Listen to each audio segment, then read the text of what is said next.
Assalamualaikum warahmatullahi wabarakatuh. Selamat siang teman-teman. Terima kasih telah berjumpa lagi dengan saya Nasi Anggur Marsari.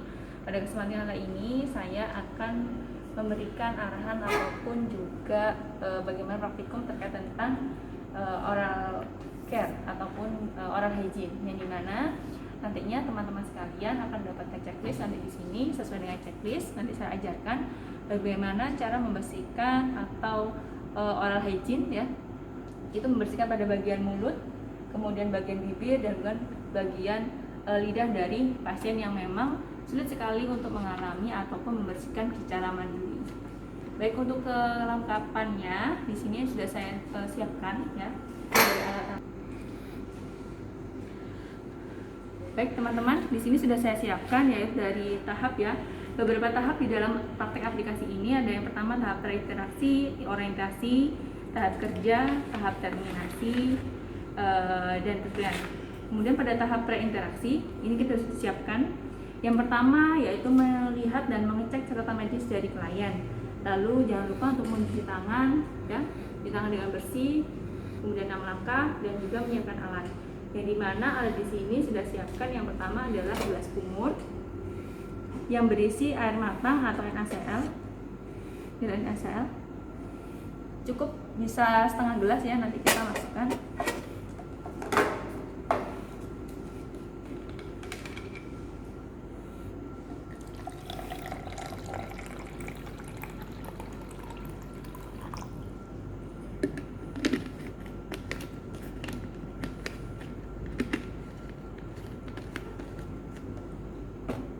Kemudian sudah kita siapkan gelas kumur berisi air matang dengan NaCl 1% atau air garam. Kemudian kom kecil berisi boraks, gliserin, gentin, violen. Ini adalah gentin violen. Jadi bisa terlihat di sini, ya, untuk gentin violen ini. Kita masukkan ke dalam kom kecil. Ini adalah kom kecil. Kita masukkan ke dalam sini.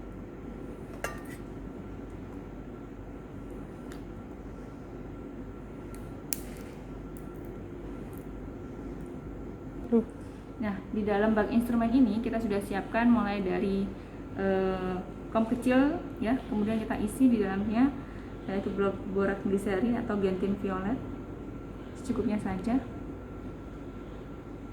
Kemudian ada bengkok yang kita siapkan.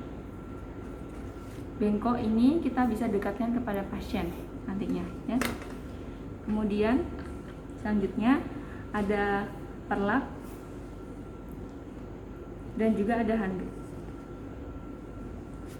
Bak instrumen yang sudah kita siapkan itu selain berisi dari kom kecil berisi boraks dan air dan atau gliserin gentian violet, itu juga berisi dengan kapas lidi, kemudian juga ada kasa dan juga atau diapers, kemudian pinset. Ini pinset, kemudian ada berisi dari tong spatel. Fungsi dari penggunaan tong spatel ini adalah untuk menekan bagian lidah agar misal kita temukan jamur pada lidah ataupun jamur pada di kerak-kerak ataupun sisa-sisa makanan yang masih mengarah pada bagian lidah ataupun pada gigi si pasien. Nah, sedangkan pada sumpit itu maksudnya pada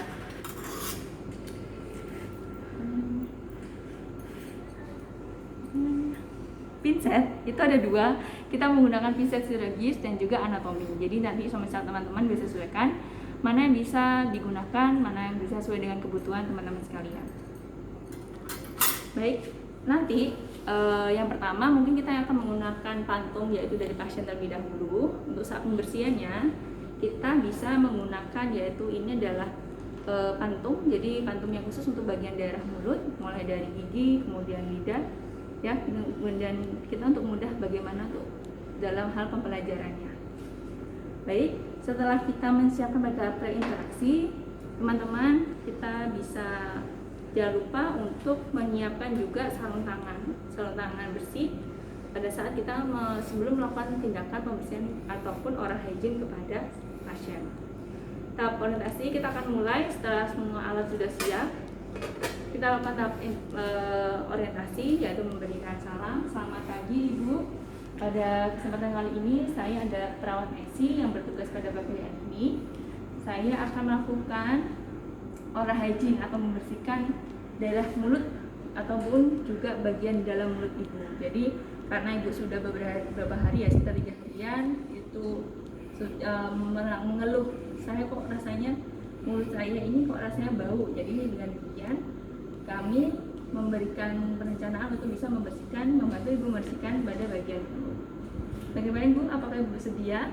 Kita menanyakan kepada kesediaan pasien untuk memberikan respon kepada kita sebagai perawat sebelum melakukan tindakan tersebut. Kemudian membawa alat ke dekat pasien. Yang pertama, membentangkan kulak dan handuk di bawah dagu dan pipi klien. Bisa di sebelah sini ya.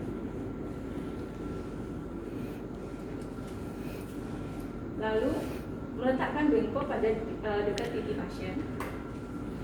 Kita letakkan bengkok, bisa di bagian sini. Kemudian kita arahkan untuk agak lebih miring. Lalu memakai sarung tangan. Setelah kita mempersiapkan, itu sudah kita melakukan cuci tangan 6 langkah.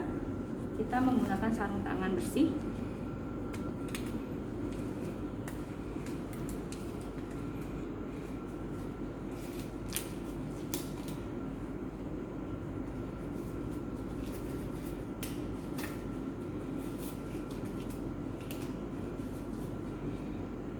Kita membuka yang namanya bak instrumen ya. Bak instrumen ini kita letakkan lebih dekat dengan kita. Kemudian mengarahkan pasien untuk bisa membuka mulutnya. Dari sini kita arahkan kepada pasien, Bu, nanti kalau misalnya selama saya melakukan tindakan ini, saya harapkan Ibu bisa membuka mulut ataupun juga membuka bagian lidah dan giginya. Kemudian kita tangan kiri menekan lidah. Jadi tangan kiri memegang tong spatol ya. Jadi tong spatolnya bisa menggunakan yang bagian kecil atau bagian besar, tergantung dari pasien, apakah itu pasien anak-anak atau pasien dewasa. Kalau misal pasien dewasa biasanya kita arahkannya yang bagian lebih besar. Ataupun karena kita misal pada wanita bisa menggunakan yang bagian kecil saja. Dan kemudian tangan kanan menjepit depes atau pinset seperti ini. Lalu tangan ini ya kita bisa celupkan. Jadi kalau misal ini lebih mudah adalah pada saat di sini kita bisa mengucurkan di bagian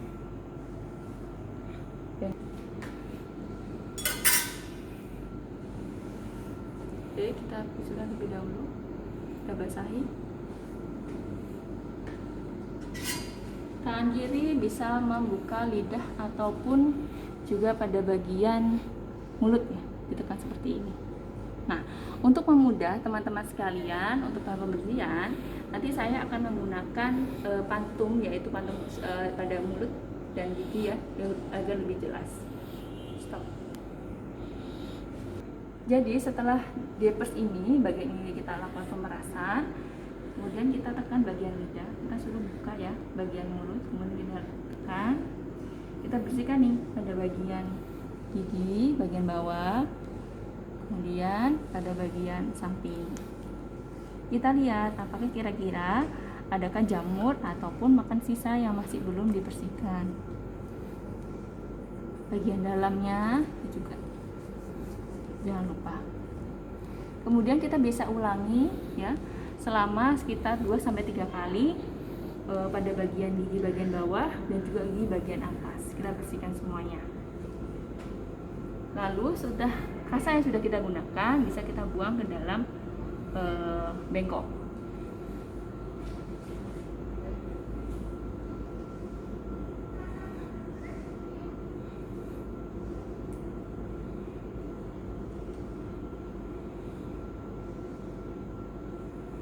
Kemudian teman-teman juga bisa menggunakan Ya, ini adalah di kapas ya. Jadi kapas ini berfungsi kalau misal kita bisa menggunakan bersihkan pada bagian sela-sela gigi di bagian gigi geraham ya. Ini yang paling susah untuk bisa dibersihkan. Ini tetap dilakukan penekanan. Lalu di bagian sini kita bersihkan.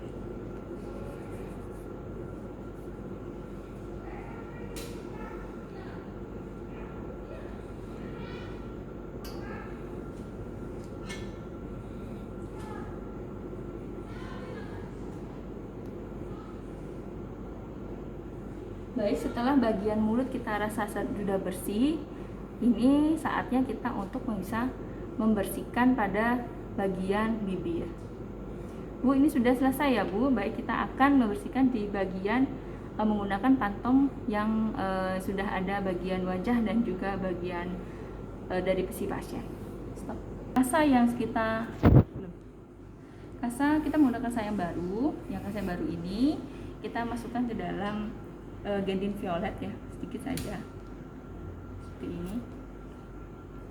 Lalu kita oleskan pada bagian bibir. Apakah kita lihat di bagian bibirnya pasien ini masih tergolong ada yang mengelupas ataupun ada ke bakteri-bakteri ataupun ada perdarahan biasanya di sana. Stopnya. Baik, setelah kita sudah membersihkan pada bagian bibir terlebih dahulu dengan menggunakan antiseptik, kita menempelkan glading ini seri ini pada bagian mulut si pasien dari samping kanan kiri ataupun dari atas kanan kiri ya, jadi secara bergantian. Nah, setelah selesai kita menanyakan kepada pasien bagaimana Pak, Ibu, atau sudah merasa enak dengan ini bagian mulutnya, atau juga terasa lebih segar. Nah, kemudian setelah itu apakah Ibu merasa nyaman? Kita tanyakan kenyamanannya. Kemudian setelah selesai, kita bisa membersihkan pada bagian-bagian yang mungkin dirasa sudah selesai ya. Jadi kalau gitu, saya mau membersihkan terlebih dahulu alat-alat yang seperti mangkuk bengkok ini ya Ibu. Bersihkan bengkok, diangkat, kemudian ditaruh ke dalam tempatnya, lalu kita tutup ini perlaknya. Bila pasien merasa ada yang jatuh, jangan lupa untuk memberikan handuk kepada bagian mulut ataupun bagian dagu pada si pasien. Perhatikan juga kerapian dari pasien, apakah dia masih rasa nyaman ataupun ada bagian yang basah.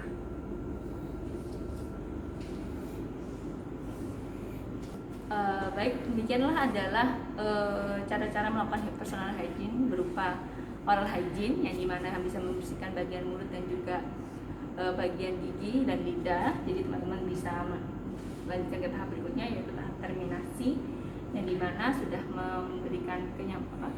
Baik Ibu, saya sudah melakukan tindakan berupa oral hygiene. Kalau semisal nanti Ibu akan semisal ada keperluan ataupun kebutuhan lain, bisa memencet bel yang ada di samping. Saya perawat Messi. Demikian mengakhiri melakukan tindakan dari oral hygiene. Terima kasih atas kerjasamanya. Setelah kita tutup, jangan lupa teman-teman untuk membereskan semua alat-alat yang sudah digunakan di dalam penggunaan oral hygiene, dan juga jangan lupa untuk melepas handscoon ya, dan juga mencuci tangan selama menggunakan 6 langkah.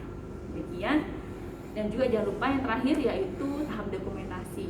Tindakan apa saja yang sudah dilakukan, bagaimana respon klien, kemudian bagaimana tindakan selama yang teman-teman lakukan itu, apakah ada rintangan atau halangan seperti apa, bagaimana intervensi yang dilakukan ini sudah bisa membantu klien dalam mengobati ataupun mempertahankan cara kebersihan dirinya. Demikian dari saya terkait tentang bagaimana oral hygiene yang bisa dilakukan oleh pasien dengan dia membersihkan pada bagian mulut dan juga bagian lidah. Terima kasih atas pertanyaannya. Saya tutup. Wassalamualaikum warahmatullahi wabarakatuh.